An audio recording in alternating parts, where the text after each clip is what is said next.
반복된 만남. 밝은 솥귀.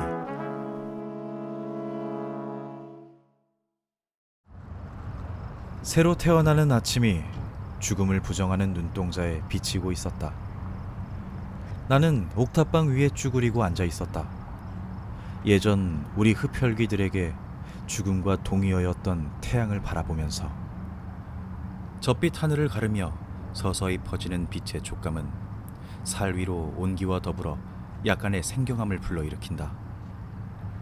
은으로 만든 무기나 마늘은 통하지 않지만 지금도 심장을 찔리면 나 역시 죽는다.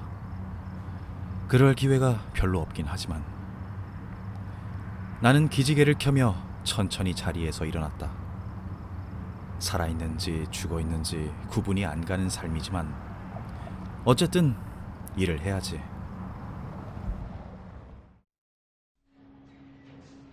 다들 좋은 아침입니다. 휘적휘적 공사장에 들어서면서 동료들에게 인사를 한다. 다들 기분 좋게 받아주는 것이 다행이었다. 이런 낙이라도 없었으면 내가 이런 일을 할 이유도 없겠지. 이전에 말했나? 흡혈귀들에게 제일 괴로운 게 외로움이라고. 안전모를 눌러쓰고 십장에게 받은 장갑을 손에 끼던 중에 사람 좋은 박씨가 곤란하다는 듯한 말을 누군가에게 꺼내는 게 들렸다. 아이고, 최씨 형님, 이제 여기 안 나오셔도 괜찮아요. 나 돈 벌어야 해요. 우리 아이 과자 사주려면. 다른 인부들 사이로 안타깝다는 듯 혀를 차는 소리가 들린다. 최씨 아저씨는 지난 10년간 알고 지냈던 인부다. 재작년부터 치매가 심해져 자식들에게 더부살이를 하고 있는데 오늘 같은 날이 되면 꼭 공사장에 나와 같은 말을 하곤 했다. 나는 한 걸음 나섰다. 자식들에게 전화를 걸려 하는 십장에게 눈빛을 보내자 쩝 소리를 내며 전화기를 집어넣는다. 노가다꾼으로서의 나는 일 잘하고 성격 좋다는 말을 일상으로 듣고 있었다. 나는 두 손을 모아 잡은 채 같은 말을 반복하는 최씨 아저씨 앞까지 다가가서 말했다. 형님, 그럼 오늘 하루 나랑 같이 일합시다. 그래, 나 일할게. 돈 벌게. 과자 살 거야. 따라오십시오. 나는 건물 꼭대기까지 날라야 하는 시멘트 포대 앞에 섰다. 다른 인부가 건네는 20kg짜리 포대 3개를 한 번에 어깨에 올리고 최씨 아저씨에겐 포대 하나를 찢어 반절 이상 덜어낸 후 두 손에 들려주었다. 떨어지면 큰일 나니 살살 올라오시오. 안 떨어져. 안 떨어뜨려. 흡혈귀의 괴력을 사용하지 않아도 60kg을 드는 건 숙련된 노동자로선 별거 아니었다. 이미 몸까지 쇠해 기력이 약해진 최씨 아저씨에겐 10kg 남짓한 무게를 드는 것도 쉽진 않았겠지만 그래도 최대한 빨리 발을 놀려 내 뒤를 따라오는 기색이었다.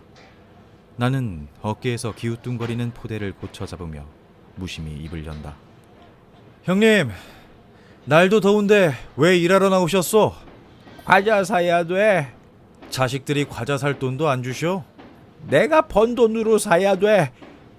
그래야 돼. 알겠어. 들고 있는 거나 잘 나르시오.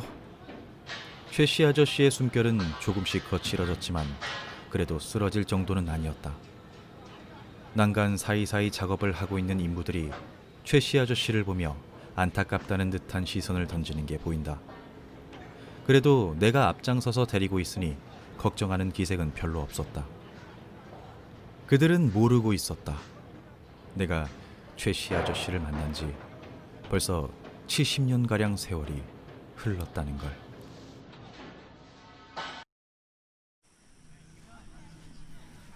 최씨 아저씨는 미군에 귀순한 인민군이었다. 영어를 할 줄 안다는 이유로 미군들의 업무를 돕고 있던 나처럼 그 역시 영어를 할 줄 알았다. 발음이 조금 안 좋았지만 어휘력이 풍부해 미군들이 꽤나 좋아했던 기억이 난다. 인간적인 대우를 받으며 그는 여느 인민군보다 더 열심히 미군을 도왔다. 여러 가지 상황이 맞아떨어진 우리는 시간이 나면 대화를 나누는 사이가 되었다. 단 걸 좋아하던 최 씨.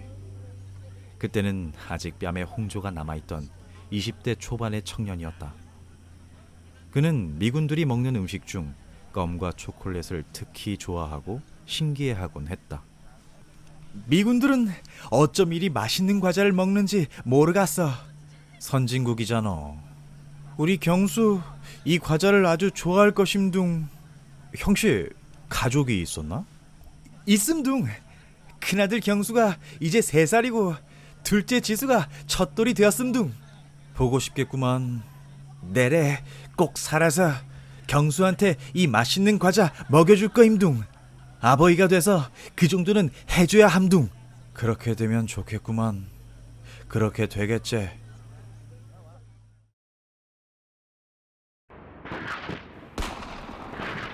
약간 고단하지만 사람 대접은 받았던 그 시간은 중공군의 참전으로 끝장이 났다.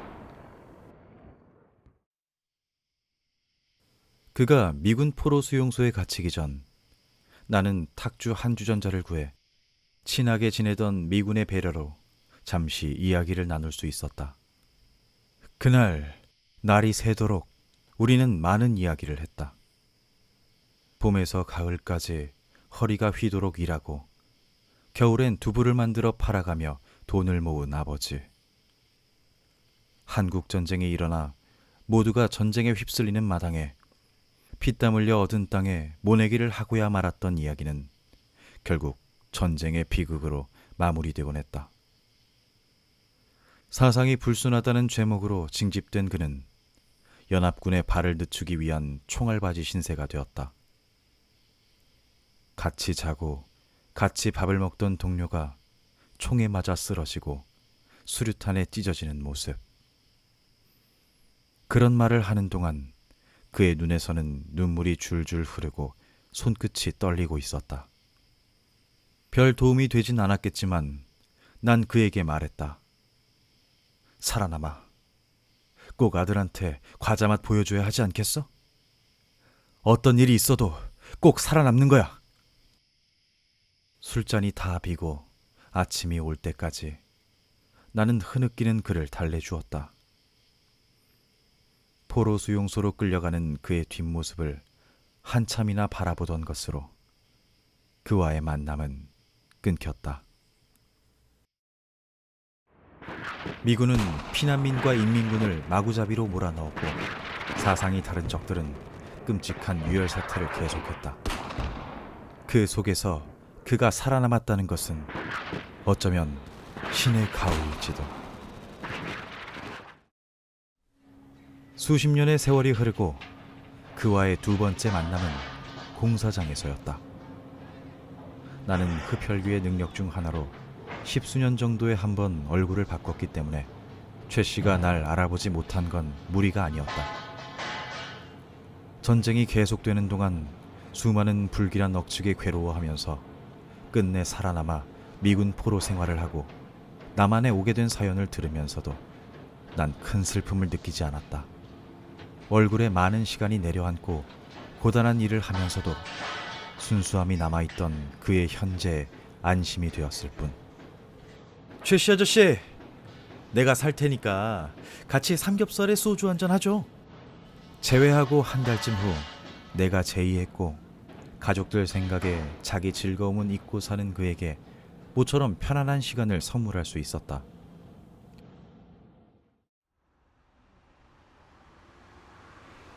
술이 들어가자 그는 대한민국의 여느 아저씨와 다를 바가 없었다.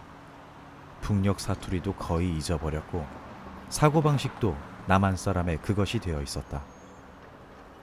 우리는 2시간가량 신나게 이야기를 나눈 후 기분 좋게 밤거리를 거닐었다. 시시껄렁한 이야기를 하다 보니 입이 심심해져 편의점에 들어가 과자를 살 때였다. 현란할 만큼 다양한 색색까지 과자 앞에 섰을 때 수십 년 전 그가 이야기했던 아들의 이야기가 떠올랐다. 술 때문인지 감정의 몰아침을 견딜 수가 없어서였는지 입술을 깨물며 끄끄 우는 최 씨.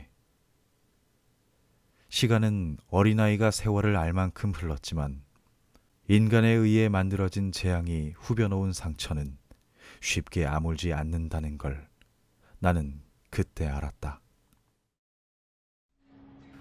수고하셨습니다. 오늘은 이만하죠. 최 씨는 나를 따라 건물을 오르락내리락 했다. 비록 나른 시멘트의 양은 많지 않았지만 어쨌든 돈을 벌었다. 십장은 최 씨에게 다른 인부들과 똑같이 수당을 주려고 했으나 내가 말렸다. 아무리 사람 사이에 정이 있다지만 고되게 일한 사람들을 생각해서라도 그러는 거 아니라고. 결국 일당은 4만 원. 나는 내가 받은 15만 원 중 6만 원을 떼어 최 씨 아저씨에게 주었다. 내가 눈치껏 쉬게 해주어 큰 무리는 가지 않은 모양새. 자식들에겐 미리 전화해 일이 끝날 때쯤 모셔가라고 해놓았다. 내가 담배를 피워물고 자식들을 기다리는 사이 최 씨 아저씨는 돈 봉투를 두 손에 꼭 감싸쥐고 있었다. 아들 이름이 뭐라고 하셨소? 경수. 1948년 7월 15일생. 우리 아들 경수. 과자 사주면 좋아라 하겠소. 그럼 아버지가 돼서 과자 사줘야지. 우리 보고 싶은 경수 꼭 만나서 초콜릿이랑 껌 주고 싶어. 그렇게 될 거요. 나는 스스로에게 조금 놀랐다. 수십 년 전 그와 나눈 똑같은 대화가 생각이 나서. 영웅 없는 전장에 수많은 아들과 아버지가 죽어갔는데 세상은 그때와 별다를 것 없는 힘의 논리에 따라 굴러가고 있다는 생각이 나자 아주 오랜만에 한 가지 생각이 피어올랐다. 인간들은 언제까지 어리석은 행동을 반복할까? 라는 질문이. 내 얼굴을 유심히 보며 알아듣지 못할 말을 중얼거리는 걸 봐선 최 씨 아저씨도 무언가 생각이 난 것 같았다. 어차피 의미 없는 일이다. 나는 거의 다 타들어간 담배를 퇴하고 뱉었다. 멀리서 최 씨 아저씨의 자식들이 다가오는 걸 확인하자 그냥 자리를 떠나버렸다. 취하고 싶은 기분이었다. 술을 아무리 먹어도 어떤 독약을 먹어도 의미가 없는 흡혈귀라는 사실. 그런 나 자신의 존재에 화를 내면서 어둑해져가는 거리로 걸어갔다. 오늘의 태양이 노을빛 노래를 부르며 귀환하는 것을 거칠게 흘겨보면서.